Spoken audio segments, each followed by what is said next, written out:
तो आखिरकार हम इस चैप्टर पर आ ही गए। ये आप सब लोगों का फेवरेट चैप्टर है और चैप्टर जैसा कि नाम में आपने देख ही लिया होगा, हाउ डू ऑर्गेनिज्म रिप्रोड्यूस। सारे बच्चे बड़े इंतजार करते हैं कि ये चैप्टर कब शुरू होगा और हम इसके बारे में कब जानेंगे। तो देखिए, ये चैप्टर बहुत ही जरूरी है अपने नॉर्मल अंडरस्टैंडिंग के लिए भी और अपनी सोसाइटी के लिए भी। ये चैप्टर बहुत इंपॉर्टेंट है। आप क्लास 10th के बोर्ड के अकॉर्डिंग भी इस चैप्टर को बहुत अच्छे से तैयार करिए और आप लोगों के जो भी मिथ वगैरह हैं related to this reproduction topic, ये भी हम लोग बहुत सारे मिथ को दूर करने की कोशिश करेंगे। तो चलिए चैप्टर स्टार्ट करते हैं हम लोग। चैप्टर है, देखिए, कि रिप्रोडक्शन, ऑर्गेनिज्म रिप्रोडक्शन कैसे करते हैं। उससे पहले हम लोग एक क्वेश्चन लेते हैं कि रिप्रोडक्शन एक्चुअली है क्या। तो रिप्रोडक्शन सिंपल एक प्रोसेस है, एक बायोलॉजिकल प्रोसेस है जिसमें एक ऑर्गेनिज्म अपने जैसा एक दूसरा ऑर्गेनिज्म प्रोड्यूस करता है। मैंने बोला है अपने जैसा, एग्जैक्ट अपने जैसा नहीं। मतलब क्या हुआ इसका, जैसे मैं हूं, मेरी शक्ल अपने पिताजी से बहुत मिलती है लेकिन एग्जैक्ट नहीं मिलती है। मैं पिताजी जैसा दिखता हूं लेकिन उनका क्लोन नहीं हूं। तो रिप्रोडक्शन एक्चुअली में है क्या, अपने जैसा एक ऑर्गेनिज्म प्रोड्यूस करना। That biological process is called reproduction. और ये लिविंग ऑर्गेनिज्म का one of the most important characteristic है। मतलब लिविंग ऑर्गेनिज्म की ये एक बहुत इंपॉर्टेंट एक लाइफ प्रोसेस है। अब बहुत ध्यान से सुनिएगा, लाइफ प्रोसेस में हम लोगों ने क्या क्या पढ़ा है। हमने पढ़ा है nutrition, respiration, control, coordination, growth and movement. Reproduction भी एक लाइफ प्रोसेस है लेकिन लाइफ प्रोसेस से थोड़ा सा हटके है। Life process actually necessary to maintain life on the earth, या उस ऑर्गेनिज्म को जिंदा रखने के लिए लाइफ प्रोसेस बहुत जरूरी है। लेकिन रिप्रोडक्शन उस ऑर्गेनिज्म को जिंदा रखने के लिए जरूरी नहीं है, उसका एग्जिस्टेंस बचाए रखने के लिए बहुत जरूरी है। तो बहुत ध्यान से सुनिएगा, रिप्रोडक्शन एक्चुअली में क्यों जरूरी है। देखो, reproduction is essential for survival of a species. हम लोग जानते हैं सर्वाइवल ऑफ ए स्पीसीज क्या है। जैसे हम लोग कुछ ऐसी स्पीसीज जानते हैं, जैसे डायनासोर्स हैं। डायनासोर्स अब नहीं है, हम डायनासोर्स को यहाँ प्रोड्यूस नहीं कर सकते हैं क्योंकि डायनासोर्स के पेरेंट्स नहीं है यहाँ पर। अगर उनके पेरेंट्स होते तो वो रिप्रोडक्शन प्रोसेस करते तो डायनासोर आगे अपनी स्पीसीज को आगे बढ़ाते वो। तो reproduction is essential for survival of a species, ठीक है। और दूसरा important point, reproduction ensures continuity life on earth. मतलब किसी भी स्पीसीज, जैसे हम लोग ह्यूमन है, होमोसेपियंस है, ये लगातार इनकी कंटिन्यूटी चल रही है लाइफ पर because they are doing reproduction process, ठीक है। अब एक चीज और इंपॉर्टेंट देखिए कि रिप्रोडक्शन किस लिए जरूरी नहीं है, to maintain life of an organism. अब एक देखिए बहुत इंपॉर्टेंट पॉइंट मैं आपको समझाने जा रहा हूं, उसको ध्यान से सुनिएगा। रिप्रोडक्शन एक्चुअली में, रिप्रोडक्शन जरूरी है सोसाइटी के लिए। किसके लिए, सोसाइटी के लिए जरूरी है, स्पीसीज के लिए जरूरी है, स्पीसीज की कंटिन्यूटी के लिए जरूरी है, ठीक है। और बाकी की जो अदर लाइफ प्रोसेस हैं, जैसे न्यूट्रिशन है, रेस्पिरेशन है, ये उस पर्टिकुलर ऑर्गेनिज्म के जिंदा रहने के लिए जरूरी है। तो दोनों में अंतर समझिए आप। देखिए, जो बाकी की लाइफ प्रोसेस हैं that is necessary for life of that particular organism, and reproduction is necessary to ensures existence of that species. बात आ रही है समझ में। तो रिप्रोडक्शन लाइफ प्रोसेस से थोड़ा सा डिफरेंट है। क्यों डिफरेंट है हमने अभी देखा, ये 3 पॉइंट आपके सामने है, ठीक है। नेक्स्ट आते हैं हम लोग टाइप्स ऑफ रिप्रोडक्शन। अभी हमने ये समझा है कि रिप्रोडक्शन एक्चुअली है क्या, प्रोडक्शन ऑफ ऑर्गेनिज्म, एक ऑर्गेनिज्म का प्रोडक्शन करना जो अपने पेरेंट से मिलता जुलता हो। अब ये रिप्रोडक्शन होते हैं 2 टाइप से। एक है आपके पास एसेक्सुअल रिप्रोडक्शन। अब देखिए नाम से ही पता चल रहा है, ए का मतलब होता है नॉट। आप ऐसे समझिए, नॉट सेक्सुअल रिप्रोडक्शन, मतलब यहां पर कोई सेक्सुअल ऑर्गन या सेक्सुअल सेल इन्वॉल्व नहीं है, सीधा नाम से पता चल रहा है। और यहां है सेक्सुअल रिप्रोडक्शन, इसका मतलब यहां पर सेक्स ऑर्गेनिज्म इन्वॉल्व होंगे, सेक्स ऑर्गन्स इन्वॉल्व होंगे यहां पर। बात आ रही है समझ में। एसेक्सुअल का मतलब है कि केवल सिंगल ऑर्गेनिज्म, ही इन्वॉल्व होगा यहाँ पर, और यहाँ दो डिफरेंट ऑर्गेनिज्म इन्वॉल्व होंगे। और देखिए सेक्स सेल यहां पर इन्वॉल्व नहीं हो रही है। अब एक चीज समझिए, सेक्स सेल्स क्या होती हैं? सेक्स सेल होती हैं male gamete female gamete, male gamete और फीमेल गैमेट, फीमेल गैमेट वो यहां पर इन्वॉल्व नहीं होंगे। सिंपल सी बात याद रखिए, asexual reproduction that means no sex cells are involved. Sexual reproduction means sex cell is involved, मतलब यहां पर मेल गैमेट और फीमेल गैमेट इन्वॉल्व होंगे तब जाके रिप्रोडक्शन प्रोसेस होगी। तो आपके लिए देखो इस स्लाइड से क्वेश्चन बन गया कि right the difference between asexual reproduction और सेक्सुअल रिप्रोडक्शन। अच्छा, इस चैप्टर में हमको 10th क्लास के इस चैप्टर में हमको सारी चीजें एक तरह से ओवरव्यू लेना है, हमको सुपरफिशियली पढ़ना है, बहुत ज्यादा डिटेल में नहीं जाना है। ज्यादा डिटेलिंग तो आपको 11 जब आप लोग अगर पीसीबी लेते हैं तब आपको ये बहुत ज्यादा डिटेल में पढ़ना पड़ेगा। चलिए नेक्स्ट आते हैं हम लोग, इस एसेक्सुअल रिप्रोडक्शन को पहले पढ़ेंगे हम लोग, इसके सारे टाइप्स पढ़ेंगे, फिर आएंगे हम लोग सेक्सुअल रिप्रोडक्शन ह्यूमंस में और फिर प्लांट्स में, इस तरह से पढ़ेंगे। अब देखिए एसेक्सुअल रिप्रोडक्शन एक्चुअली में है क्या, इसको समझते हैं। कि मान के चलिए आपके पास कोई ऑर्गेनिज्म है, ये ऑर्गेनिज्म है कोई, ठीक है। अब ये ऑर्गेनिज्म बहुत ध्यान से सुनना, यूनिसेलुलर भी हो सकता है, यूनिसेलुलर, और ये मल्टी सेलुलर भी हो सकता है। आई होप आपको यूनिसेलुलर और मल्टी सेलुलर में अंतर पता हो। यूनिसेलुलर का मतलब होता है जिसमें केवल एक सेल होती है, उसी सेल में न्यूट्रिशन होगा, उसी सेल में ग्रोथ एंड मूवमेंट होगा, उसी सेल में एक्सक्रीशन होगा, उसी सिंगल सेल में रिप्रोडक्शन भी होगा, उसको कहते हैं यूनिसेलुलर ऑर्गेनिज्म। मल्टी सेलुलर जिसमें एक से ज्यादा टाइप की सेल्स प्रेजेंट होती हैं, ठीक है। अब देखिए, तो जो भी ऑर्गेनिज्म है आपके पास, उसकी जो सेल्स हैं वो रिपीटेडली डिवाइड होना शुरू कर देंगे। एसेक्सुअल रिप्रोडक्शन में क्या होता है कि एक ऑर्गेनिज्म की जो सेल है वो मल्टीपल टाइम डिवाइड होती है, मल्टीपल टाइम डिवाइड होंगी। तो मल्टीपल टाइम डिवाइड होंगी तो उनका नंबर क्या हो जाएगा, इंक्रीज हो जाएगा। एक्चुअली में वो अपने ही जैसी दो सेल प्रोड्यूस करेंगी, दो से फिर चार सेल प्रोड्यूस होंगी। तो कुल मिलाकर अगर देखा जाए तो यूनिसेलुलर ऑर्गेनिज्म में जो ग्रोथ होती है, ग्रोथ का मतलब क्या होता है, किसी का साइज बढ़ना। तो ये जो यूनिसेलुलर ऑर्गेनिज्म होते हैं पहले अपनी सेल का साइज बढ़ाते हैं, और वही जो सेल का साइज बढ़ गया है वही डिवाइड होकर दो सेल बन जाती है। तो एक्चुअली में यूनिसेलुलर ऑर्गेनिज्म में ग्रोथ ही रिप्रोडक्शन में कन्वर्ट हो जाती है, जबकि जो हायर ऑर्गेनिज्म होते हैं उनमें ग्रोथ अलग है और रिप्रोडक्शन अलग है। जैसे ह्यूमन बींग्स है, ह्यूमन बींग्स में ग्रोथ का मतलब है कि उसकी हाइट बढ़ना, उसकी चौड़ाई बढ़ना। रिप्रोडक्शन का मतलब है अपने जैसा दूसरा पैदा करना। यूनिसेलुलर ऑर्गेनिज्म में ग्रोथ ही कन्वर्ट होती है किसमें, रिप्रोडक्शन में, ठीक है। अब देखिए, तो एसेक्सुअल रिप्रोडक्शन में रिपीटेड माइटोटिक डिवीजन होते हैं जिसमें दो और दो से अधिक सेल्स बनती हैं नई, और वही नए ऑर्गेनिज्म को डेवलप करती हैं।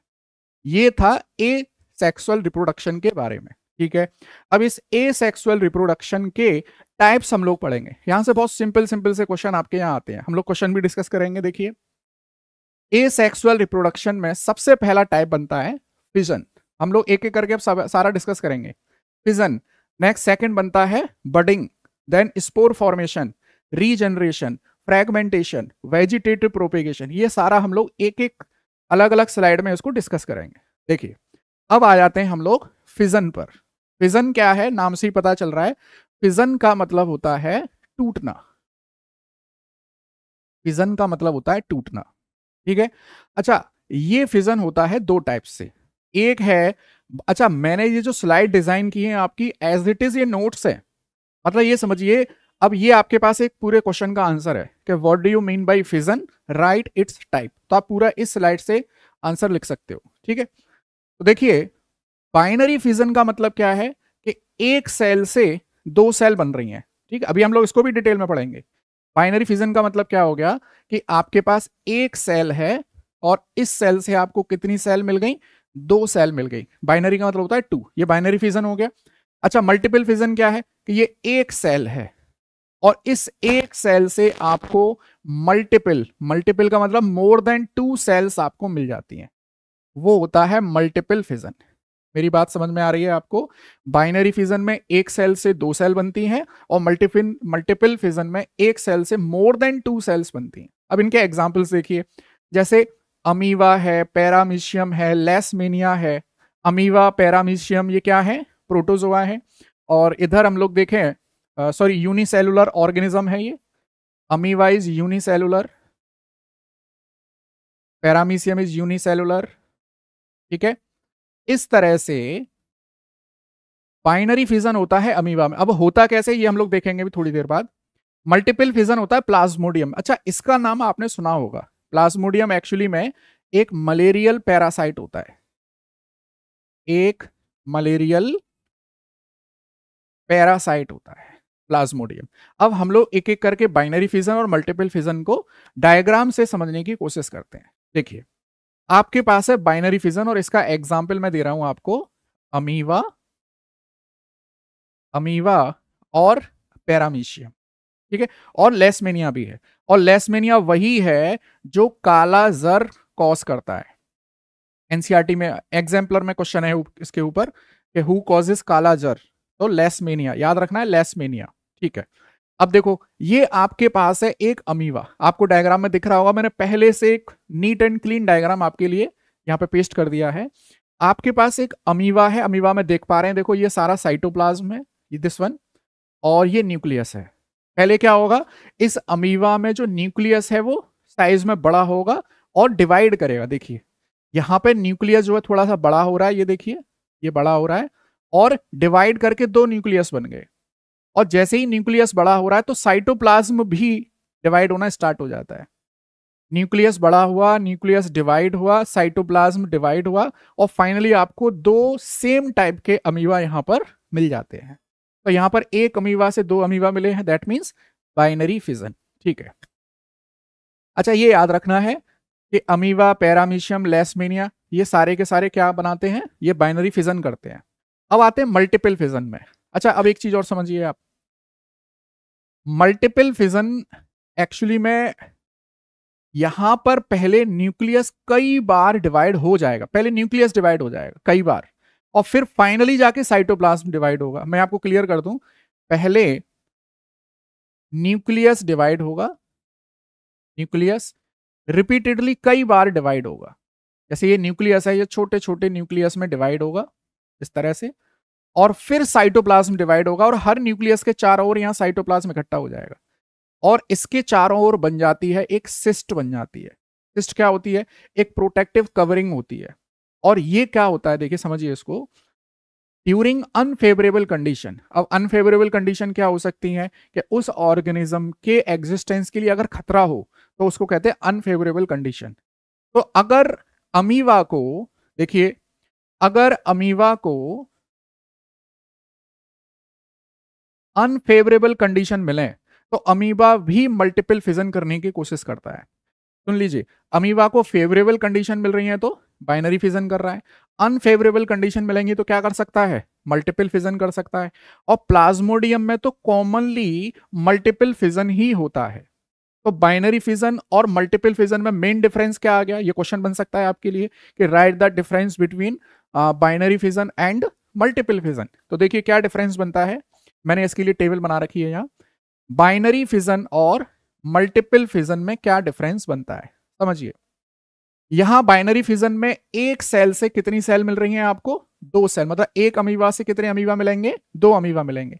यहां पर एक प्लाज्मोडियम से आपको कई सारे प्लाज्मोडियम मिलेंगे, this is called multiple division. ये पहला डिफरेंस हो गया। फिर देखिए यहां न्यूक्लियस एक बार डिवाइड होता है, आपने देखा था अभी, न्यूक्लियस डिवाइड होता है फिर साइटोप्लाज्म डिवाइड होता है।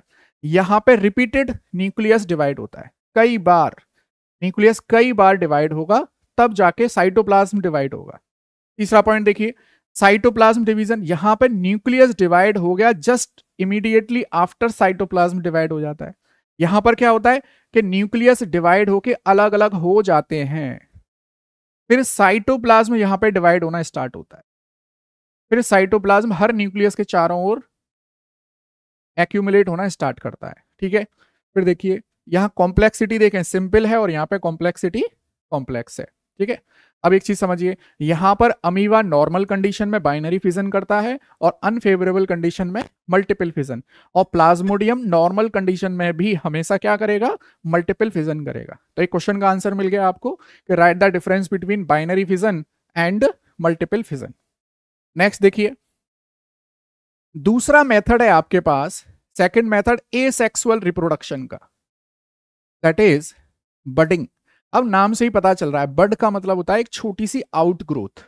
जैसे हम लोग सीधे आते हैं कि अगर हमारे पास हाइड्रा, अच्छा याद रखिए हाइड्रा इज मल्टीसेलुलर, हाइड्रा में एक सिंपल आउटग्रोथ बनती है, जैसे ये है, ये हाइड्रा में एक आउटग्रोथ बन गई, एक बड बन गई, और इस बड से ही धीरे धीरे दूसरा अमीबा बनना स्टार्ट होगा, सॉरी दूसरा हाइड्रा बनना स्टार्ट होगा, और यहीं से एक दूसरा मैच्योर हाइड्रा यहां से डिटैच हो जाएगा। तो कुल मिलाकर आपको क्या याद रखना है इसमें, बड क्या है, एक आउटग्रोथ है, और हाइड्रा में और ईस्ट में, हाइड्रा और ईस्ट में ये बडिंग वाली प्रोसेस के थ्रू एसेक्सुअल रिप्रोडक्शन होता है।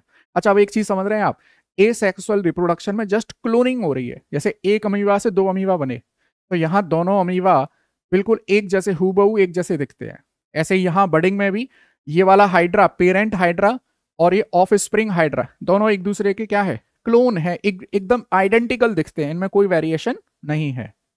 नेक्स्ट देखें हम लोग, third method of asexual reproduction is spore formation. अब स्पोर क्या होते हैं, जैसे समझिए आप, स्पोर का एक छोटा सा एग्जांपल बताता हूं आपको। आपने मई जून के महीने में देखा होगा, जो अकहुआ के पेड़ होता है उसमें से वाइट वाइट कलर के कुछ ऐसे ही, जिन्हें हम तो अपने यहाँ पर हवा कहते हैं, इस तरह से ये उड़ते रहते हैं, है ना, इनको स्पोर कहते हैं। अब समझ लीजिए इसमें क्या होता है कि most of the fungi like Rhizopus, Rhizopus इनके नाम याद रखने हैं आपको, म्यूकर और पेनिसिलियम। अब पेनिसिलियम वही फंजाई है जिससे पेनिसिलिन बनती है, penicillin the first discovered antibiotic, this is penicillin. तो याद रखिएगा फंजाई के केस में स्पोर फॉर्मेशन होता है, ठीक है। और कुछ नॉन फ्लावरिंग प्लांट्स, अब एक चीज समझिए आप, हम लोग जब प्लांट की बात करेंगे तो प्लांट्स दो प्रकार के होते हैं, एक तो जिसमें फूल पाए जाते हैं और एक दूसरे होते हैं जिनमें फूल नहीं पाए जाते। जिनमें फ्लावर पाया जाएगा उसमें सेक्सुअल रिप्रोडक्शन होगा, और जिसमें फूल नहीं होगा उसमें स्पोर फॉर्मेशन होगा, ठीक है। एसेक्सुअल रिप्रोडक्शन का टाइप होता है स्पोर फॉर्मेशन। और ये जो स्पोर जिसमें बनते हैं, जैसे मान लीजिए ये आपके पास एक कोई प्लांट है कुछ इस तरह से, और यहां पर एक कुछ इस तरह की स्ट्रक्चर होती है जिसके अंदर ये स्पोर पाए जाते हैं, उनको कहते हैं स्पोरेंजिया, स्पोरेंजिया। और स्पोरेंजिया के अंदर पाए जाते हैं स्पोर्स, ठीक है।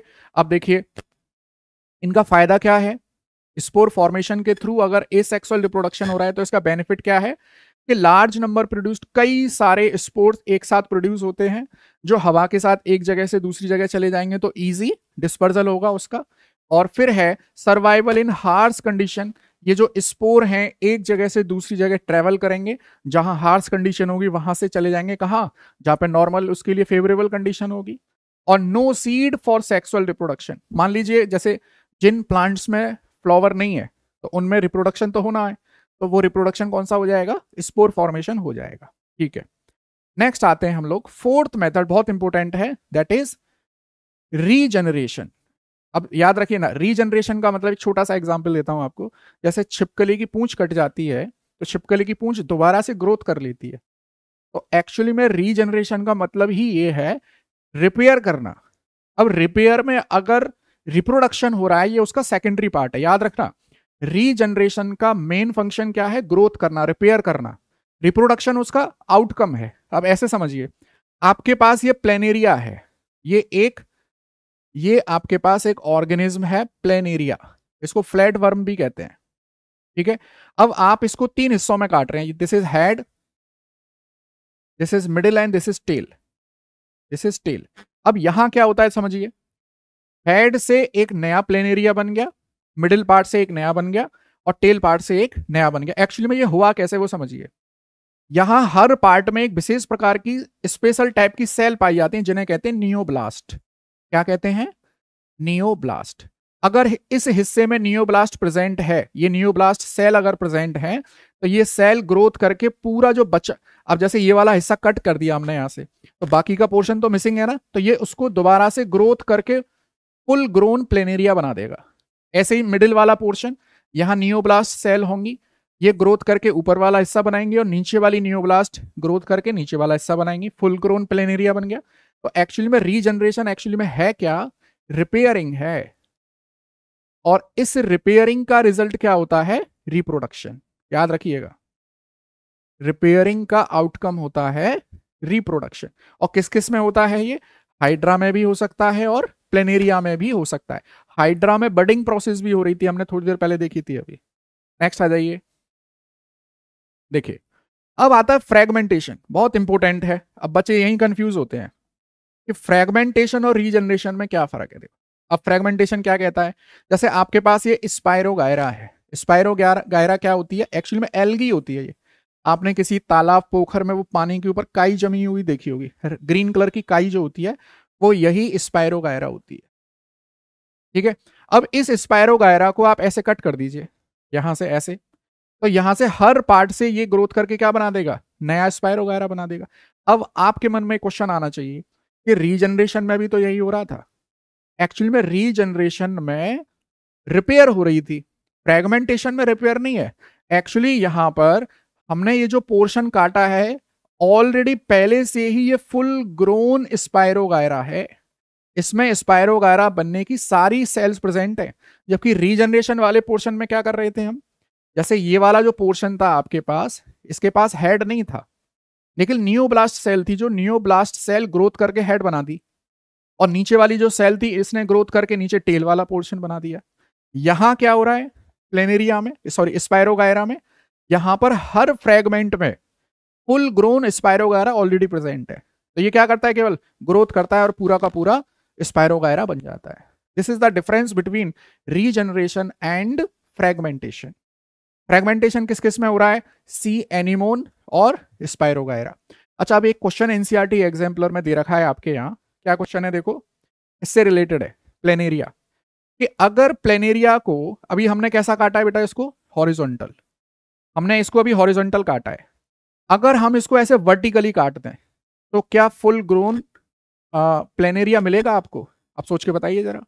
अगर ये आपके पास प्लेनेरिया है और आप इसको वर्टिकली ऐसे काटते हैं, तो क्या इससे फुल ग्रोन स्पाइरोगायरा मिलेगा? तो आंसर है यस, मिलेगा। क्योंकि प्लेनेरिया में जो ग्रोथ हो रही है वो किन सेल की वजह से हो रही है? नियोब्लास्ट। तो आप उसको किसी भी एक्सेस पर काटिए, शर्त यह है कि उसमें नियोब्लास्ट सेल प्रेजेंट होनी चाहिए। जिस भी हिस्से में आप काट रहे हैं उसको, उसमें नियोब्लास्ट सेल प्रेजेंट होनी ही चाहिए। तो अगर आप वर्टिकली काट रहे हैं तो भी इस स्पाइरोगायरा से फुल ग्रोन स्पाइरोगायरा मिल सकता है। चलिए नेक्स्ट, अब आते हैं हम लोग sixth, vegetative propagation. Vegetative propagation के दो पार्ट हैं। पहला है नेचुरल। अब मैं पहले आपको नेचुरल वाले के एग्जाम्पल बता देता हूं। देखिए, एक्चुअली में वेजिटेटिव प्रोपेगेशन का मतलब होता है कि ज्यादातर ये प्लांट्स में होता है। पहली बात तो इसमें होगा प्लांट्स में, ठीक है। और वेजिटेटिव प्रोपेगेशन में प्लांट के ही किसी पार्ट को यूज किया जाएगा अदर देन फ्लावर। हम लोग ये जानते हैं प्लांट्स के अंदर जो रिप्रोडक्टिव ऑर्गन है दैट इज फ्लावर। फ्लावर को छोड़ के बाकी के किसी पार्ट को अगर हम यूज कर रहे हैं फॉर रिप्रोडक्शन, तो that comes under vegetative propagation. चलिए अब देखें इसको। अगर मैं रूट की बात करूं तो it is sweet potato. Sweet potato को क्या कहते हैं? शकरकंद। शकरकंद कहते हैं हम, ठीक है। स्टेम ग्रास, आपने देखा होगा कि मई जून के महीने में बहुत गर्मी पड़ रही है, हर जगह की घास जो है वो जल जाती है, आपको एकदम बंजर जमीन दिखाई देगी। लेकिन जैसे ही बारिश होती है तो वहां पर घास उगाती है। तो एक्चुअली में जो ग्रास के नीचे अंडरग्राउंड वाला जो पोर्शन था, उसको जैसे ही वाटर वगैरह मिला तो वही दोबारा से ग्रोन करके बन गया। और घास हमेशा ऐसे ही स्टेम के द्वारा ही लगाई जाती है। मतलब घास को आप काट लीजिए, उसको दूसरी जगह लगा दीजिए, वहां पर घास हो जाती है। तो स्टेम से लगा दिया आपने। ट्यूबर की बात करूं तो पोटैटो, जैसे हम लोग खेतों में आलू कैसे लगाते हैं? आलू को ही तो यूज करते हैं, आलू को ही जमीन में गाड़ देते हैं, वही उसके लिए एक नए आलू उगाने का माध्यम वही बनते हैं। लीव्स की बात करूं तो ब्रायोफाइलम, ब्रायोफाइलम कुछ इस तरह से देखिए लीव है, और जैसे ही ये नीचे गिरती है जमीन पर, इसी ब्रायोफाइलम से एक नई लीफ निकल कर आती है और इसी से एक नया प्लांट बन जाता है। तो ब्रायोफाइलम में वेजिटेटिव प्रोपेगेशन होता है थ्रू लीव्स। ये आपको याद रखना है। कौन किस जैसे स्वीट पोटैटो में क्या यूज कर रहे हैं, रूट्स, ग्रास में क्या यूज कर रहे हैं, स्टेम। इस तरह से आपको याद रखना है। अब ये तो था नेचुरल मेथड, ठीक है। अच्छा, इसमें हम लोग शुगर केन भी लिख सकते हैं। शुगर केन भी हम लोग स्टेम से ही उगाते हैं। मतलब गन्ना हम कैसे उगाते हैं कि गन्ने के बड़े पोर्शन को छोटे छोटे पीस में कट कर देते हैं और उसी गन्ने को हम खेतों में लगा देते हैं, तो उसी स्टेम से फिर फुल ग्रोन शुगर केन आपको मिल जाता है। अब आते हैं हम लोग आर्टिफिशियल वेजिटेटिव प्रोपेगेशन। समझिए इसको। आर्टिफिशियल मतलब जो नेचुरली नहीं हो रहा है, इसमें मैन का इन्फ्लुएंस है, मैन इन्फ्लुएंस कर रहा है यहां पर। That comes artificial vegetative propagation. अब समझिए जरा इसको। कटिंग की अगर मैं बात करूं, जैसे आपने देखा होगा किसी नर्सरी पे जाओ तो रोज की कटिंग आपको मिलती है, उन कटिंग को आप अपने गमले में लगा लीजिए, वहीं से दोबारा एक नया फुल ग्रोन रोज आपको मिल जाएगा। ऐसे ही शुगर केन अभी मैंने बताया आपको, ऐसे ही बोगनविलिया, बोगनविलिया जो आपने देखा होगा रोड के डिवाइडर पे, जो बोगनविलिया अलग अलग कलरफुल पत्तियां जिसमें आती हैं, वो भी कटिंग से लग जाता है। ग्राफ्टिंग का मतलब क्या है, देखिए कि आपने इस तरह से एक स्टेम लिया जिसमें जड़ें भी आ रही हैं। मान के चलिए ये है आपके पास मैंगो, और आपने क्या किया कि इस स्टेम को कुछ ऐसे काटा, और एक दूसरा स्टेम है आपके पास, एक दूसरा स्टेम कुछ ऐसा है, कुछ इस तरह से है, और आपने इन दोनों को यहां पर पॉलिथीन से बांध दिया और इसके अंदर न्यूट्रिएंट मीडियम भी भर दिए। तो यहीं से ये दोनों अब फुली ग्रोन, दोनों अब ये ग्रो हो जाएंगे, और इसमें दोनों की कैरेक्टरिस्टिक आएगी, नीचे वाले स्टेम की भी आएगी और ऊपर वाले स्टेम की भी आएगी। तो दैट इज कॉल्ड ग्राफ्टिंग, और ये होता है मैंगो में और एप्पल में। फिर आ जाइए लेयरिंग। लेयरिंग क्या होती है, जैसे कोई पौधा है, कोई श्रब है, हर्ब है, आप उसकी डाली को नीचे झुकाइए और उस पर मिट्टी डाल दीजिए, तो वही जो डाली आपने झुकाई है उसमें से ये फुल ग्रोन नया एक पौधा बन जाएगा। फिर आते हैं लास्ट में, that is tissue culture. Tissue culture क्या है समझिए इसको।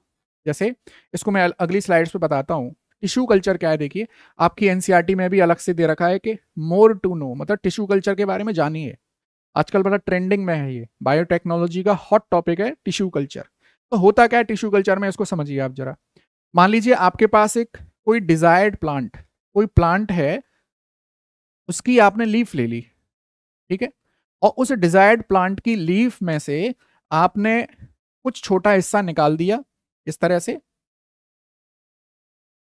देखिए आपके पास एक डिजायर्ड प्लांट, उसकी लीफ है, और आपने उसमें से कुछ पोर्शन जो है यहाँ पर रिलीज कर दिया। मान लीजिए आपने सेल निकाल दी यहाँ पर, इस लीफ में से सेल निकाल के इस न्यूट्रिएंट मीडियम में डाल दी।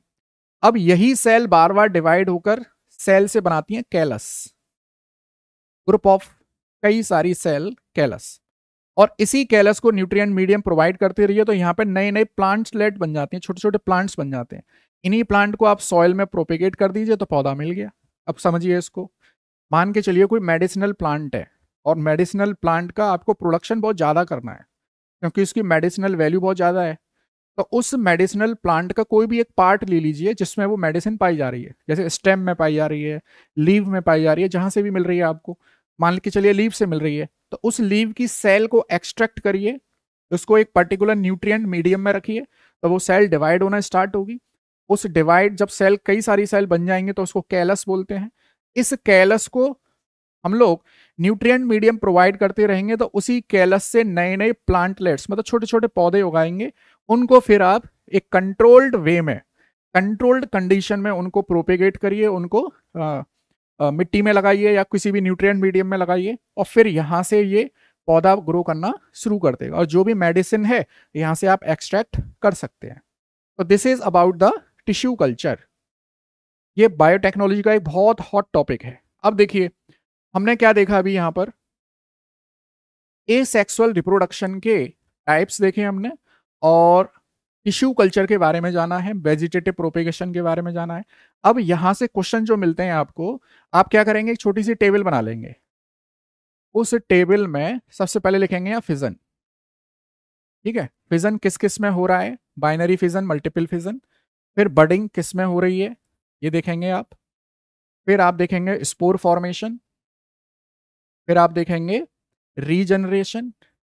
फिर देखेंगे फ्रेगमेंटेशन, वेजिट। मतलब कुल मिलाकर अभी तक हमने जितना कुछ पढ़ा है वो आधे पेज का टॉपिक है केवल। मतलब जब भी आप लोग पढ़ा करें तो एक शॉर्ट नोट जरूर बनाया करें, ताकि चैप्टर को रिवाइज करें तो आप वहीं से उसको खत्म कर दें। और समझने पर ज्यादा ध्यान दीजिए, क्योंकि अभी बोर्ड में टाइम है, लगभग 5 महीने है। अभी आप चीजों को समझने पर ध्यान दीजिए। चीजें समझ में आ जाएंगी। जब आप लिखना स्टार्ट करोगे तो उसमें बहुत सारे फैंसी वर्ड भी हमको ऐड करने हैं। अभी अगर वो फैंसी वर्ड आप लोग याद करना शुरू करोगे, टाइम बहुत है, भूल भी जाओगे। अभी समझने पर ज्यादा ध्यान दीजिए, ठीक है। अब देखिए, तो एडवांटेज क्या है ए सेक्सुअल रिप्रोडक्शन का। देखिए, एक तो ए सेक्सुअल रिप्रोडक्शन में कोई वेरिएशन नहीं होता है। जैसा पेरेंट है वैसा ही उसका ऑफ स्प्रिंग है। जैसे एक अमीबा से 2 अमीबा मिल गई, तो एग्जैक्ट हूबहू वही है, उसमें कोई वेरिएशन नहीं है। तो आपको एग्जैक्ट वही कैरेक्टरिस्टिक मिलती हैं। दूसरा, लार्ज नंबर ऑफ कॉलोनीज आपको मिल सकती हैं। जैसे प्लाज्मोडियम में हो रहा था ना, मल्टीपल फिजन हो रहा है, कई सारे आपको प्लाज्मोडियम मिल रहे हैं। तो इसको हम लोग अपने बेनिफिट के लिए भी यूज कर सकते हैं, जैसे टिश्यू कल्चर में कर रहे थे, ठीक है। और यूनिफॉर्म क्रॉप क्वालिटी, जैसे हमने शुगर केन वाला एग्जाम्पल देखा, तो एक अच्छी हाइब्रिड का शुगर केन लीजिए और उसको खेतों में लगाइए, तो आपकी जो फसल होगी वो भी बहुत सुपीरियर क्वालिटी की होगी। Production of disease free plants, अच्छा मतलब हाइब्रिड वाला प्लांट लीजिए, उसका सीड उसका जो है वेजिटेटिव प्रोपेगेशन कराइए, तो आपको एक डिजीज फ्री क्रॉप्स भी मिलेगी। तो ए सेक्सुअल रिप्रोडक्शन के ये कुछ एडवांटेज हैं जो आपसे पूछे जा सकते हैं। नेक्स्ट हम लोग देखते हैं, अब यहां से एक दूसरा पार्ट स्टार्ट होता है, सेक्सुअल रिप्रोडक्शन। ये समझ लीजिए आपका आधा चैप्टर खत्म हो गया। देखिए, सेक्सुअल रिप्रोडक्शन नाम से ही पता चल रहा है कि सेक्स सेल्स आर इन्वॉल्व। बहुत ध्यान से सुनिए, सेक्स सेल। और जब भी सेक्स सेल की बात आती है तो मेल और फीमेल की बात आती है। तो मेल मेल का जो सेक्स सेल है उसको कहते हैं मेल गैमीट, और फीमेल के सेक्स सेल को कहते हैं फीमेल गैमीट। थोड़े से साइंटिफिक टर्म भी यूज करेंगे हम लोग, मेल गैमिट, इस तरह से। और सेक्सुअल रिप्रोडक्शन में एक मेल ऑर्गेनिज्म होगा और एक फीमेल ऑर्गेनिज्म होगा। तो हमारे पास देखिए, मेल गैमिट और फीमेल गैमिट जब क्रॉस करते हैं, जब आपस में मिलते हैं, तो यहां बनता है जाइगोट। और ये जाइगोट जब मल्टीपल टाइम डिवाइड करता है तो यहां बनता है एम्ब्रियो। और फिर इस एम्ब्रियो से आगे की सारी चीजें डेवलप होती हैं, चाहे वो प्लांट हो चाहे वो एनिमल हो। चलिए आगे बढ़ते हैं हम लोग। अब हमारे पास आता है कि सेक्सुअल रिप्रोडक्शन का एडवांटेज क्या है, हमको वो चीज समझते हैं हम लोग। अब ऐसे समझिए, ह्यूमन इवोल्यूशन की अगर आप बात करें तो आज से हजारों करोड़ों साल पहले हम लोग जंगलों में रहते थे, तो हमारी बॉडी उसी आधार पे डेवलप हो रही थी, इवॉल्व हो रही थी। जैसे आप लोग हम लोग ये जानते हैं कि हम लोग जो है चिंपैंजी से बहुत ज्यादा मिलते जुलते हैं। लेकिन चिंपैंजी के अंदर क्या होता है, उसकी सारी उंगलियां एक एक ही हाइट की। जैसे अभी हमारी क्या कहते हैं हम लोग कि पांचों उंगलियां एक जैसी नहीं है, लेकिन चिंपैंजी के अंदर पांचों उंगलियां इंक्लूडिंग, अच्छा अंगूठा तो होता ही नहीं उसके, ये पांचों उंगलियां एक जैसी होती हैं उसकी, एक ही हाइट की। तो उस वो क्यों जरूरी है, क्योंकि उनको डाली पर लटकना है, एक जगह से दूसरी जगह जंप लगाना है। लेकिन हमारी उंगलियों की जो लंबाई है वो डिफरेंट हो गई, क्योंकि ह्यूमन ने औजार चलाना शुरू किया, हथियार चलाना शुरू किया, खेती करना शुरू किया, तो उसकी ये उंगलियों में जो है ये डिफरेंस आ गए, वेरिएशंस आ गए। तो सेक्सुअल रिप्रोडक्शन में वेरिएशन अराइज होते हैं, ए सेक्सुअल रिप्रोडक्शन में कोई वेरिएशन अराइज नहीं होते हैं। सेक्सुअल रिप्रोडक्शन में इवोल्यूशन के चांसेस हैं, ए सेक्सुअल रिप्रोडक्शन में कोई इवोल्यूशन का चांस नहीं होता है। अब समझिए, दो डिफरेंट पेरेंट हैं, एक है मेल और एक है फीमेल। तो आप समझ रहे हैं कि इनका दो तरह का डीएनए है, मेल का डीएनए और फीमेल का डीएनए। तो डिफरेंट टाइप के डीएनए आपस में क्रॉस करेंगे, तो जो नया डीएनए मिलेगा उसमें से कुछ कैरेक्टरिस्टिक होंगी मेल की और कुछ कैरेक्टरिस्टिक होंगी फीमेल की। तो हर बार सेक्सुअल रिप्रोडक्शन में आपको एक हाइब्रिड डीएनए मिलेगा, हर बार। इसका मतलब वेरिएशन के चांस हर बार प्रेजेंट है।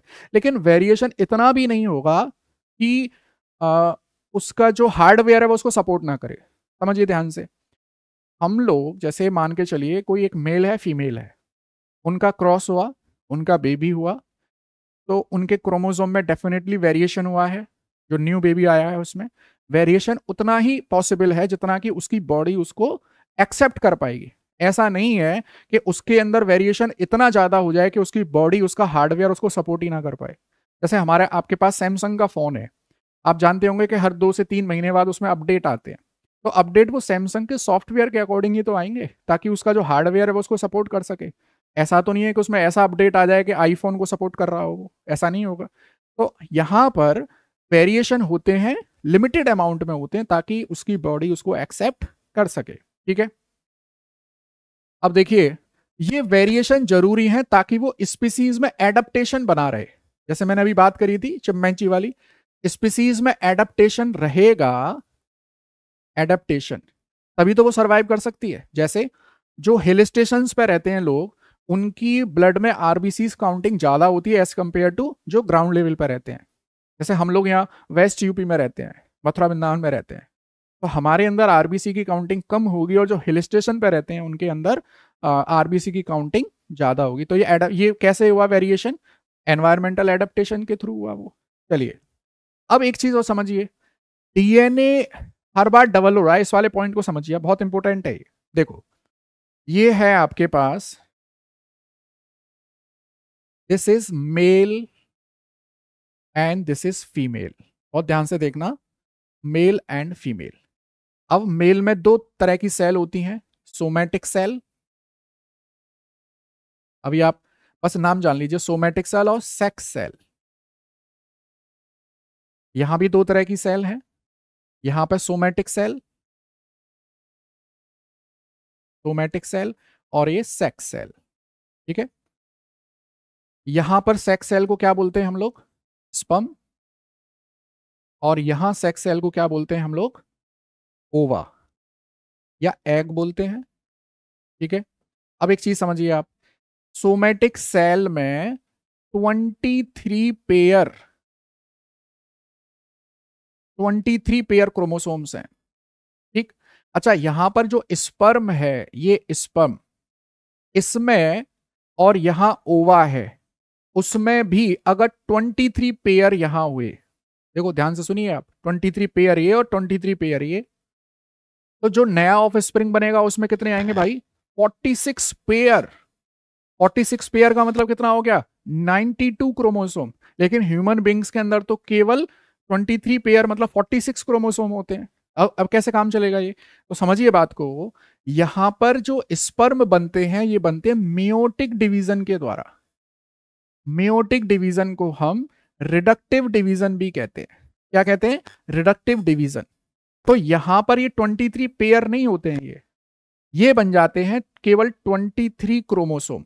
और हम लोग इसको और जस्टिफाई करें, 21 chromosome plus X Y.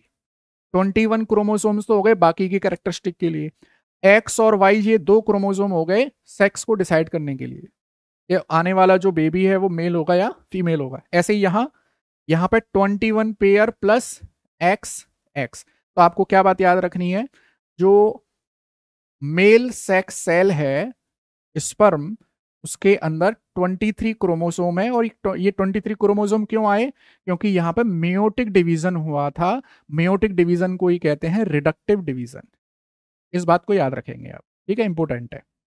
Next आइए, हम लोग पहले बात कर रहे हैं sexual reproduction in flowering plant. अच्छा, फ्लावरिंग प्लांट्स को हम याद रखना हमेशा एंजियोस्पर्म कहते हैं। आप लोग हायर क्लास में पढ़ेंगे ये एंजियोस्पर्म, जिम्नोस्पर्म। तो अभी बस इतना याद रख लीजिए कि जिन भी पौधों पर फूल आते हैं उनको एंजियोस्पर्म कहा जाएगा। चलिए, अब ये मैंने आपके सामने एक सिंपल सा एक फूल आपके सामने बना के दिखाया है। अब इस आपके यहाँ पे क्वेश्चन आता है कि draw a flower with indicating all of its part. तो समझिए आप जरा, किसी भी फूल में जैसे आप गुड़हल का फूल आप सबने देखा होगा, गुड़हल का फूल अभी ऐसे है, उसकी हरी जो बर्ड्स होती हैं उन्होंने उसको ऐसे घेर रखा है, और जैसे ही ये फूल खिलता जाता है खुलता जाता है तो ये ग्रीन लीफ नीचे आ जाती हैं और पूरा फूल ऐसे खिल के बाहर आ जाता है। तो ये जो ग्रीन कलर की बर्ड्स थी, ग्रीन कलर की लीफ थी, उसने इसको सराउंड करके रखा है, उसको कहते हैं सेपल्स। क्या कह रहे हैं उसको? सेपल्स। ध्यान से देखिए, सेपल्स कहते हैं इनको, मैं बड़ा बना देता हूं, सेपल्स। ठीक है। और सेपल से ऊपर ये जो आपको डेकोरेटिव पार्ट दिखाई दे रहा है, ये जितनी भी डेकोरेटिव पंखुड़ी होती हैं उसको कहते हैं पेटल्स, सेपल्स, पेटल्स। ठीक है। और जो मेल रिप्रोडक्टिव पार्ट होता है उसे कहते हैं एंड्रोसियम, एंड्रोसियम। और जो फीमेल रिप्रोडक्टिव पार्ट होता है उसे कहते हैं गाइनोसियम। मैं आपको अभी एक छोटा सा डायग्राम से अभी इसको और समझा दूंगा। तो फूल के 3 पार्ट आ गए, देखो फूल के 3 पार्ट आ गए। देखिए कुछ इस तरह से जो स्टार्टिंग में ही ग्रीन कलर की लीफ होती हैं उन्हें कहते हैं हम लोग सेपल्स। और ग्रुप ऑफ सेपल्स को बोला जाता है कैलिक्स। मैं इसीलिए लिखवा रहा हूं, कभी कोई बुक आप पढ़ें उसमें सेपल्स की जगह कैलिक्स लिखा हो तो कंफ्यूज नहीं होना है आपको। फिर यहाँ पे कुछ डेकोरेटिव, मैं रेड कलर का बना देता हूँ। देखिए इस तरह से कुछ फूल बना रहता है, इस तरह से कुछ डिजाइन आ रही होती है, पंखड़ी कुछ ऐसे निकल रही होती हैं, कुछ ऐसे, ये होती हैं पेटल्स। और ग्रुप ऑफ पेटल्स को बोला जाता है कोरोला। क्या बोलते हैं? कोरोला। अगर इस फूल में मेल और फीमेल दोनों पार्ट हैं, हम लोग बात करेंगे 2 तरह के फूल होते हैं। एक फ्लावर ऐसा होता है जिसमें केवल मेल पार्ट होगा और फीमेल पार्ट अलग होगा, और बहुत सारे पौधे फूल ऐसे होते हैं जिसमें मेल और फीमेल दोनों पाए जाते हैं। तो मैं अभी आपसे बाइसेक्सुअल फ्लावर की बात कर रहा हूं, जिसमें मेल और फीमेल दोनों पाए जाते हैं, बाइसेक्सुअल फ्लावर। ठीक है। अब देखिए, अब इसमें देखें, मैं इसको दूसरे कलर से ले लेता हूं। यहां पर कुछ इस तरह की स्ट्रक्चर रहती है, एक यहां पर रहता है स्टेमिन। ये स्टेमिन, स्टेमिन के 2 पार्ट है, एक बनता है एंथर और एक बनता है फिलामेंट। ये होता है मेल रिप्रोडक्टिव पार्ट जिसको आप एंड्रोसियम कह रहे हैं। और यहीं पर एक गाइनोसियम वाला पार्ट होता है, ये वाला देखिए जो मैंने यहां बनाया था, ये यहां बनाया था, ये रहता है फीमेल वाला पार्ट जिसको गाइनोसियम कहते हैं। हम लोग इसको कुछ ऐसे दिखाते हैं। अब आते हैं हम लोग नेक्स्ट। देखिए मेरे पास ये फूल आपको दिखाई दे रहे होंगे, देखिए यहां पर ये मैंने बाइसेक्सुअल फ्लावर बनवाए हैं, बाइसेक्सुअल। इसमें मेल और फीमेल दोनों वाले पार्ट है। ये है मेरे पास एंथर, और एंथर के अंदर पाया जाता है पोलन ग्रेन। ये है पोलन ग्रेन। ठीक है। इस पोलन ग्रेन से पॉलिनेशन होगा। पॉलिनेशन का मतलब क्या होता है समझिए ध्यान से। जो मेल गैमीट है, मेल गैमीट, वो है पोलन ग्रेन। और इस पोलन ग्रेन को कहां पहुंचना है? फीमेल गैमीट के पास। और फीमेल गैमीट तक पहुंचाने की जो प्रोसेस है उसे कहा जाता है पॉलिनेशन, पॉलिनेशन। अब इसको और समझिए आप, पॉलिनेशन को देखें, यहां देखें आप, अगर ये पॉलिनेशन एक ही फूल के अंदर हो रहा है, देखिए उसको कहते हैं सेल्फ पॉलिनेशन। जैसे ये फूल है, यहां पर था पोलन ग्रेन, ये रहा, और ये पोलन ग्रेन अपने ही पौधे की फीमेल रिप्रोडक्टिव पार्ट तक पहुंच गया है, एक ही फूल के अंदर हो रहा है, तो इसको बोलते हैं सेल्फ पॉलिनेशन। और मान लीजिए किसी दूसरे फूल के अंदर जा रहा है, अपने ही फूल से किसी दूसरे फूल पे, तो इसको कहते हैं क्रॉस पॉलिनेशन। तो पॉलिनेशन का मतलब क्या है? Simply transfer of pollen grain from anther of stamen to other stigma of carpel. अब ये स्टिग्मा क्या है, देखो इसको समझते हैं हम लोग। स्टिग्मा क्या है इसको समझते हैं। देखिए हमने ये जो फीमेल रिप्रोडक्टिव पार्ट बनाया था गाइनोसियम, इसका ही डायग्राम है ये। देखिए इस तरह से एक स्ट्रक्चर रहती है, इसमें ये जो ऊपर वाला पोर्शन है इसको कहते हैं स्टिग्मा। ये है स्टाइल, यहां पे होती है ओवरी, और ये होता है ओव्यूल, ओव्यूल। देखिए, और यहां ओव्यूल के अंदर यहां पर इस तरह से ये फीमेल जर्म सेल पाई जाती हैं। एक यहां पर है फीमेल जर्म सेल और ये 2 पोलर न्यूक्लियाई, इस तरह से। तो आपको क्या करना है, देखो ये पोलन ग्रेन आ गया यहां, ये पोलन ग्रेन यहां आ गया, यहां से ये एंथर है, एंथर में पोलन ग्रेन होगा और पोलन ग्रेन आ गया यहाँ, और जैसे ही ये स्टिग्मा पर चिपकेगा यहाँ पे पोलन ट्यूब बनना स्टार्ट हो जाएगी। ये पोलन ट्यूब स्टाइल के थ्रू ओव्यूल में एंटर कर जाएगी यहाँ से। इसी को हम लोग आगे डिस्कस करेंगे। अभी देखिए, तो मैंने बात करी थी अभी आपसे पॉलिनेशन की। अब एक बात बहुत ध्यान से समझिए। देखिए, एक फूल के अंदर मेल और फीमेल दोनों हैं, तो मेल वाला पार्ट, ये मान लीजिए ये मेल वाला पार्ट है और ये पहुंच गया फीमेल पर, एक ही फूल के अंदर, तो ये सेल्फ पॉलिनेशन है। अगर एक फूल है उसके बगल में दूसरा फूल है, तो ये मेल वाला पार्ट अगर दूसरे फूल तक पहुंच रहा है, उसके फीमेल पार्ट तक, तो उसको कहते हैं क्रॉस पॉलिनेशन। अब एक बात बहुत ध्यान से सुनिए, एनसीईआरटी एग्जाम्पलर का क्वेश्चन है। अगर मान लीजिए कोई बाइसेक्सुअल प्लांट है, ये बाइसेक्सुअल प्लांट है, और मैंने इस प्लांट का मेल वाला पोर्शन, एंथर वाला पोर्शन काट दिया, तो इसमें क्या बचेगा? केवल फीमेल वाला पार्ट। तो क्या इसमें फर्टिलाइजेशन होगा? क्या रिप्रोडक्शन होगा? यस, बिल्कुल होगा। कोई दूसरा फ्लावर जो होगा उसी स्पीसीज का, उसका जो मेल वाला पार्ट होगा वो यहां पर आकर स्टिक कर जाएगा और फर्टिलाइजेशन प्रोसेस करेगा। तो इस अगर किसी बाइसेक्सुअल प्लांट का आप मेल वाला पार्ट हटा देंगे तो भी उसमें फर्टिलाइजेशन हो सकता है थ्रू क्रॉस पॉलिनेशन। चलिए नेक्स्ट आते हैं हम लोग।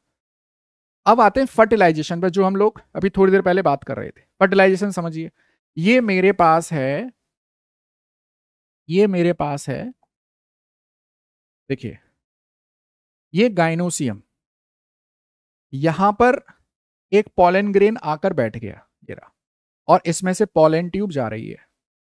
ये तो मैंने यहां पे दिखाया पॉलन ट्यूब का फॉर्मेशन। अब बहुत ध्यान से समझिएगा, एक क्वेश्चन है एनसीईआरटी में, ये पॉलन ट्यूब की लंबाई कितनी होती है? अब आप खुद समझिए, पॉलन ट्यूब की लंबाई कितनी होगी? ये स्टिग्मा है, ये वाला पार्ट स्टिग्मा है, स्टिग्मा से ओव्यूल तक पहुंचना है आपको, तो कुल मिलाकर स्टिग्मा से ओव्यूल तक की डिस्टेंस जो होगी वही तो पॉलन ट्यूब की लंबाई होगी। एनसीईआरटी एग्जाम्पलर का क्वेश्चन है, याद रखिएगा। स्टिग्मा से ओव्यूल तक पहुंचने की जो डिस्टेंस है वही ये जो पॉलन ट्यूब बनेगी उसकी डिस्टेंस होगी, उसकी लेंथ होगी। चलिए, ये पॉलन ग्रेन है, पॉलन ग्रेन में अब एक चीज हमेशा याद रखना, ये दो मेल जर्म सेल जाते हैं, एक मेल जर्म सेल यहां कर दीजिए, एक यहां कर दीजिए, ये दो मेल जर्म सेल यहां पे गए। अब यहां पर दो बार फर्टिलाइजेशन होगा, याद रखना। अब मेरे पास देखिए ये ओव्यूल है, ओव्यूल में एंट्री कर गए यहां से, ये मैं ओव्यूल यहां बनाता हूं, देखिए ये ओव्यूल है, ये फीमेल जर्म सेल, ये बीच वाली है फीमेल जर्म सेल,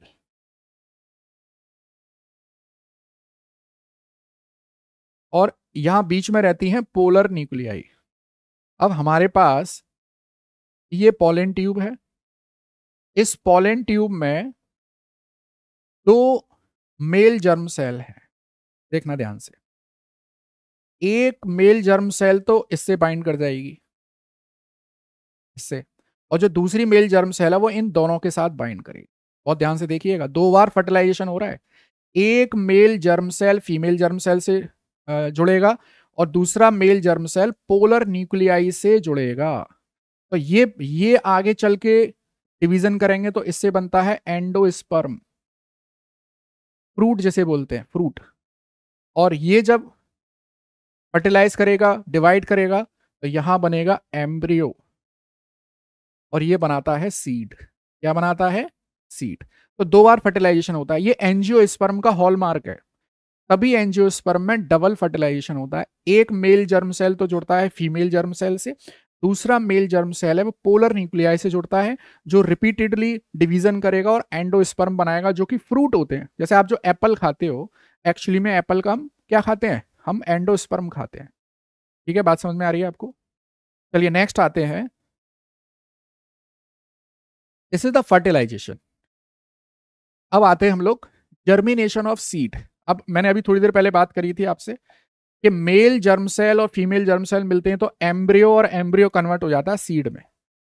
अब हमारे पास ये सीड आ गया, देखो ये सीड है, हमारे पास ये सीड है।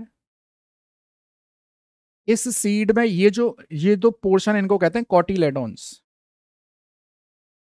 कॉटिलेडन्स। इनमें होता है फूड, इनमें सुगर्स होते हैं, और जैसे ही इनको थोड़ा सा वाटर मिलता है तो यहाँ पर एंजाइम इसको डाइजेस्ट करना शुरू कर देता है, मतलब उस सीड को एनर्जी मिलना स्टार्ट हो जाता है। अब यहां पे दो पोर्शन है, देखिए ये कॉटिलेडन्स है, ये ऊपर वाला जो पोर्शन है इसे कहते हैं प्लूमिल, इससे मिलता है शूट, यहीं से सीड ऊपर की ओर ग्रोथ करता है। और जो नीचे वाला पोर्शन है इसको कहते हैं रेडिकल, इससे बनता है रूट वाला पोर्शन, इससे मिलता है रूट वाला पोर्शन। तो इस तरह से हमने यहां जर्मिनेशन ऑफ सीड को समझा है। तो कुल मिलाकर हुआ क्या था देखना, हमने सबसे पहले पॉलिनेशन कराना है, पॉलिनेशन, पॉलिनेशन के बाद क्या होगा, फर्टिलाइजेशन, ये सीक्वेंस पूछा गया है एनसीईआरटी में। फर्टिलाइजेशन के बाद क्या हो रहा है, सीड, सीड के बाद क्या हो रहा है, जर्मिनेशन, सीड का जर्मिनेशन होगा और फिर दोबारा से एक नया प्लांट बन जाएगा। ये सीक्वेंस चलता है भैया। अब आ जाइए next, reproduction in human being, आप सभी का पसंदीदा टॉपिक, समझिए अब इसको, रिप्रोडक्शन इन ह्यूमन बीइंग। तो रिप्रोडक्शन इन ह्यूमन बीइंग की अगर हम लोग बात करें तो सबसे पहले बात होगी प्यूबर्टी की। प्यूबर्टी क्या है देखिए, this is sexual maturity, sexual maturity को कहा जाता है प्यूबर्टी। जैसे मतलब वो एज जिसमें boy and girl sexually mature होना स्टार्ट कर देते हैं, सेक्सुअली मैच्योर हो जाते हैं। तो ये लगभग 13 से 16 ईयर्स के बीच में होता है, और थोड़ा बहुत आगे पीछे हो सकता है, डिपेंड करता है बॉडी टाइप्स क्या है व्यक्ति का। तो अगर मैं बॉयज़ के केस में बात करूं कि प्यूबर्टी के टाइम उनमें क्या चेंजेस होते हैं, तो देखिए उनकी दाढ़ी मूंछ आना स्टार्ट हो जाती है। जैसे 10th क्लास में लगभग बच्चों की दाढ़ी मूंछ आना स्टार्ट हो जाती है। वॉइस डीपन, वॉइस भारी हो जाती है ना। नए नए जब बच्चे बड़े हो रहे होते हैं तो अपनी आवाज़ भारी हो जाती है, तो उनको बड़ा अच्छा लगता है, बड़ा शौक लगता है हर किसी को फ़ोन पे, है ना। अच्छा, ज़्यादातर उनकी आवाज़ जो होती है अपने अपने फादर से मिल रही होती है बॉयज़ के केस में।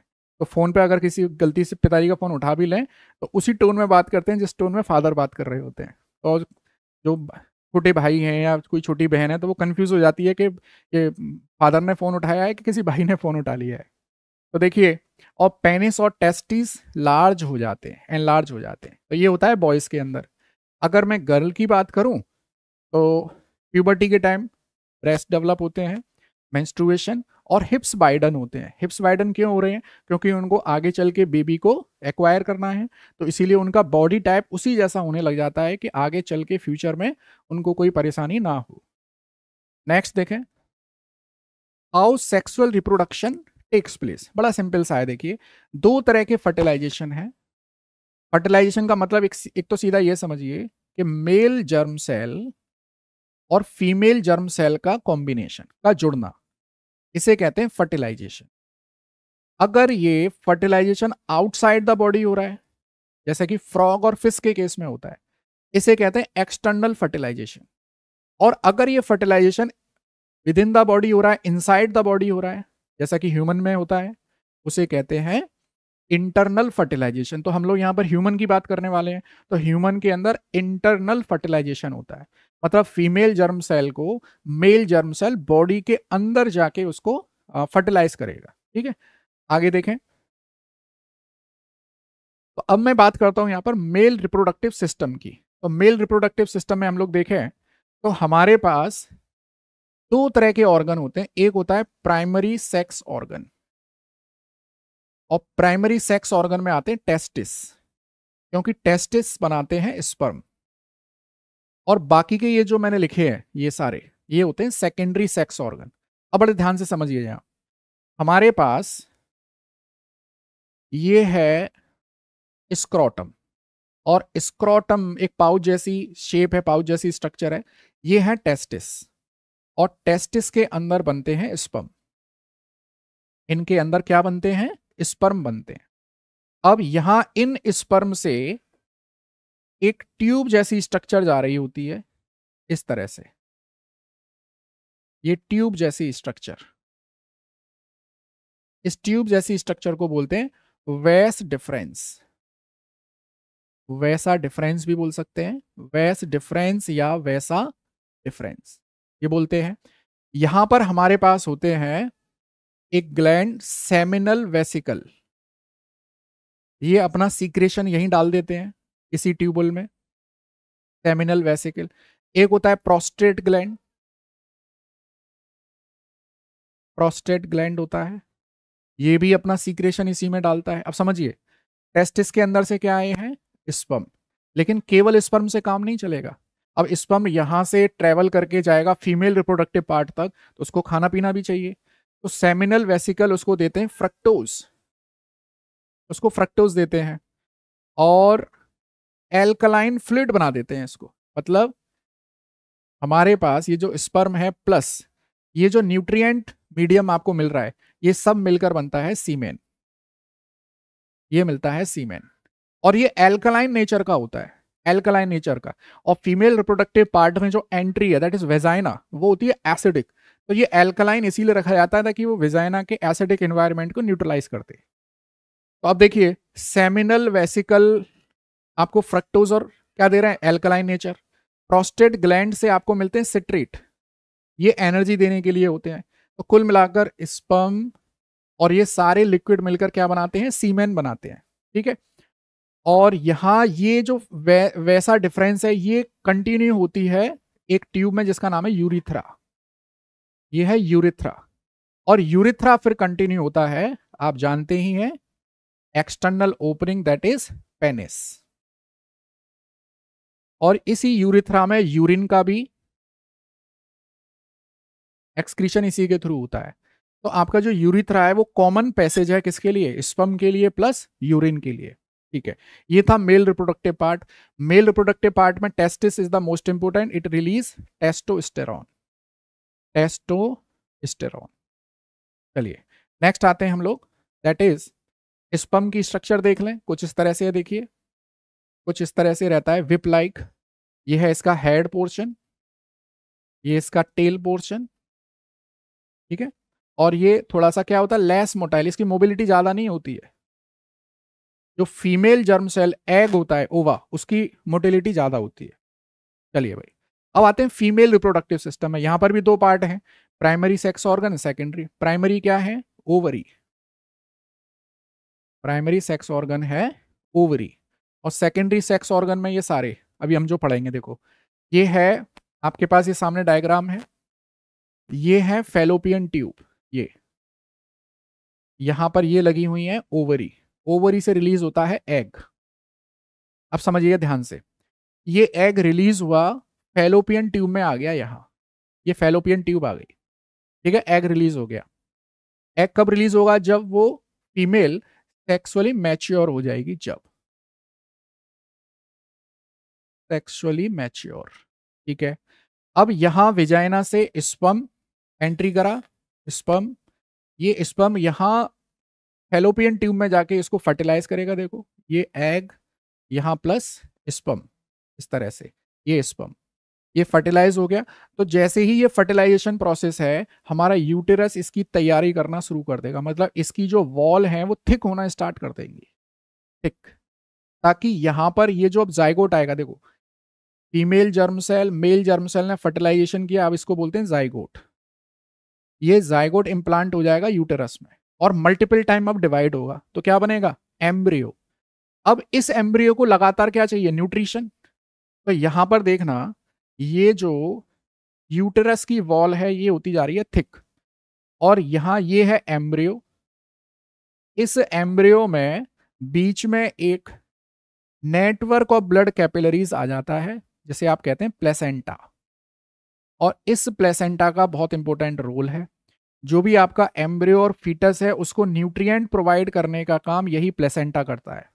और इस फीटस का प्लेसेंटा से जो कनेक्शन होता है वो होता है अम्बिलिकल कॉर्ड से, जैसे आप आम भाषा में क्या कहते हैं, नार कहते हैं, अम्बिलिकल कॉर्ड।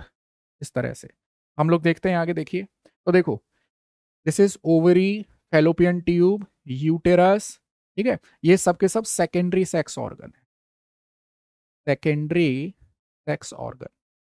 चलिए नेक्स्ट देखें, अब हम प्लेसेंटा की बात कर रहे थे। देखिए, अगर फर्टिलाइजेशन हो गया है तो यूटेरस की वॉल थिक हो गई है, ब्लड एनरिच हो गई है, और नेटवर्क ऑफ ब्लड कैपिलरीज बन गया है, जिसको प्लेसेंटा कह रहे हैं। ये प्लेसेंटा, मान लीजिए ये एम्ब्रियो है, ये प्लेसेंटा इसको क्या प्रोवाइड करेगा, न्यूट्रिएंट प्रोवाइड करेगा। देखिए न्यूट्रिएंट प्रोवाइड करेगा, गैस एक्सचेंज, हम लोग जानते हैं कि ऑक्सीजन हमारे लिए बहुत जरूरी है, गैस एक्सचेंज करेगा। वेस्ट का रिमूवल, वेस्ट जैसे यूरिया, इसका रिमूवल करेगा। हार्मोन प्रोडक्शन, बहुत इंपॉर्टेंट बात समझिए। आपने देखा होगा कि जैसे टीवी में ऐड आता है प्रे का न्यूज़, कुछ ऐसी किट आती है जैसे पता चलता है कि वो फीमेल प्रेग्नेंट है कि नहीं। तो एक्चुअली में ये जो प्लेसेंटा जो डेवलप हुआ है, अगर फर्टिलाइजेशन हुआ है तो डेफिनेटली इम्प्लांटेशन होगा, इम्प्लांटेशन होगा प्लेसेंटा बनेगा। अगर प्लेसेंटा बन गया है तो एक हार्मोन रिलीज करता है, human chorionic chorionic gonadotropin, gonadotropin hormone, इसको शॉर्ट में लिखते हैं HCG हार्मोन। HCG हार्मोन को वो यूरिन में आता है उस फीमेल के, तो वहां से वो उसको चेक करता है। फिर देखें immunity, this placenta also pass through immunoglobulins, मतलब एंटीबॉडी, रेडीमेड एंटीबॉडी होती हैं जो फीटस को बीमारियों से बचाती है। ये था प्लेसेंटा और उसका इंपोर्टेंस। नेक्स्ट देखें हम लोग, अगर एग फर्टिलाइज नहीं हो रहा है, जैसे आपको पता है कि फीमेल हर मंथ आफ्टर 28 डेज एक एग रिलीज करेगी। अगर इस एग का फर्टिलाइजेशन नहीं हुआ, आप जानते हैं एग का फर्टिलाइजेशन कहाँ हो रहा है, फेलोपियन ट्यूब में। अगर ये फेलोपियन ट्यूब में एग का फर्टिलाइजेशन नहीं हुआ तो नीचे हमारा जो यूटेरस तैयारी करके बैठा हुआ है, एनरिच होकर बैठा है ब्लड से, अब वो सारी जो यूटेरस की वॉल है वो वहां से ब्लड शेडिंग करना स्टार्ट करेगी, ब्लड को निकालना स्टार्ट करेगी, including this egg, non fertilised egg. देखिए अब egg survive only about 24 hours after ovulation, वो 24 घंटे तक वेट करता है। उसके बाद क्या होगा, डिसइंटीग्रेट होगा, जनरेट होगा। अब यूटेरस जो है वो अपनी लाइनिंग को, जो लाइनिंग उसने मोटी कर ली थी, वो क्या होगा, शेड करना शुरू करेगा। तो इस तरह से अब जो है ब्लड प्लस म्यूकस और प्लस हमारी यूटेरस की जो थिक वॉल थी वो, ये ब्लड डिस्चार्ज के रूप में वेजाइना से पास आउट होती है, जिसे आप क्या कहते हैं, मेंस्ट्रुअल ब्लीडिंग कहते हैं। ठीक है, नेक्स्ट देखिए, अब हम लोग बात करते हैं, बहुत ही इंपॉर्टेंट टॉपिक है, सोशल रेस्पॉन्सिबिलिटी के लिए बहुत जरूरी टॉपिक है, दैट इज रिप्रोडक्टिव हेल्थ। अच्छा एक चीज और समझिए, केवल रिप्रोडक्टिवली एक्टिव होना रिप्रोडक्शन की शर्त नहीं है, की कंडीशन नहीं है। मतलब वो व्यक्ति, आप जानते हैं कि रिप्रोडक्शन के बाद क्या होगा, बेबीज होंगे, उनकी रेस्पॉन्सिबिलिटी उठाने के लिए क्या वो मेल या क्या वो फीमेल तैयार है, ये चेक करना बहुत जरूरी है। तो रिप्रोडक्टिव हेल्थ हमें उसी के बारे में बताती है। तो देखिए, being sexual mature it does not mean कि आपको बेबी पैदा करना चाहिए। अगर आप सोशली अवेयर नहीं है, अगर आप फाइनेंशियली स्ट्रांग नहीं है, अगर आप अभी उस एज ग्रुप में भी नहीं है, तो आपको रिप्रोडक्शन नहीं करना चाहिए, सीधी सी बात। अब देखिए, कॉन्ट्रासेप्शन और डिजीज प्रिवेंशन, हमको ये अनवांटेड प्रेगनेंसी से बचना कैसे है, बीमारियों से कैसे बचना है, उसके तरीके हमने यहाँ पे लिखे हैं। सबसे पहले आता है मैकेनिकल बैरियर। जैसे आप लोग जानते हैं कि मेल और फीमेल आपस में इंटरकोर्स करते हैं, तब स्पर्म और फीमेल जर्म सेल आपस में मिलते हैं। अगर हम यहाँ पर कोई बैरियर क्रिएट कर दें, तो हम लोग जानते हैं कि मेल और फीमेल दोनों के लिए कॉन्डोम्स आते हैं, मेल एंड फीमेल के लिए कॉन्डोम्स। ये क्या करते हैं कि जो भी डिस्चार्ज है, जो भी मेल का डिस्चार्ज है, वो फीमेल बॉडी के अंदर डिस्चार्ज नहीं जाता है। वो मतलब जो सीमेन है वो उस कॉन्डोम में ही रह जाएगा, वो बॉडी के फीमेल बॉडी के अंदर नहीं जाएगा। तो इसको कहते हैं मैकेनिकल बैरियर, और ये बहुत इंपॉर्टेंट और बहुत सिंपल एक कॉन्ट्रासेप्टिव मेथड है। और इससे बीमारियां भी नहीं होती, क्योंकि स्किन से स्किन कांटेक्ट में नहीं आती, बीमारियां नहीं होती। तो सेक्सुअली ट्रांसमिटेड डिजीज को प्रिवेंट करने का ये one of the best method है।